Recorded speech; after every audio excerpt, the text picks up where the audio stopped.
I was too young to remember my mother. But not young enough to view that thing as my mom. But for as long as I could remember she was here. Father put a set of rules in place from the time I could follow any sort of rule. The rule were like this. Father told me to call her Mother Dearest. You mustn't question her. You mustn't question the expressionless mask that she wears.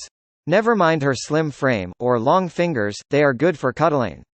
You must go to bed at 6:30 p.m. sharp, no later. Never leave your door open at night. If you ever have the feeling someone is watching you, or hear her raspy breath, do not make a sound, do not open your eyes. Just go to sleep. Those were two rules I lived by. Day in, day out. One night I heard my father crying. I had never seen him cry before.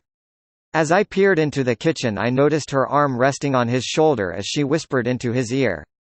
The next morning he was gone. Without a note, or any other justification. When I asked Mother, she just shrugged it off and disappeared into her room. I was never to go in there. It was an unspoken rule.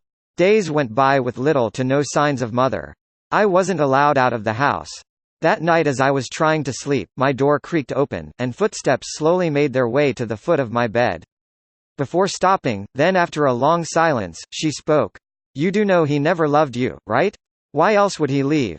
It's because of you. I shuddered, and shifted in my bed. I peek open my eyes and he is sitting on my bed, head tilted slightly. She giggled as she rose up and her long arm reached over, and stroked my head. But that's okay my little disappointment, Mother won't leave you. I cried silently, until I fell asleep. The next morning I woke up and crawled out of bed. I walked down the stairs and found her sitting on the couch, staring at the television, but it wasn't turned on. Come, let's watch something. She spoke. I sat down and she pulled me closer, her arms entangled me like ropes. Then she reached over and powered the TV on. Static, we watched Static for the entire day. I could still hear it. It invaded my dreams. After that, she stopped feeding me. Before she altogether locked me in my room, in complete isolation. I would often pass out due to hunger and dream about the Static. I was cold. All the time. I felt as if I was in the Arctic. I sat huddled in the corner trying to keep warm, before I noticed the hole in the floorboards. Inside were some wires so I pulled on them. I was so sad, so hungry, and so cold. I just wanted someone to talk to.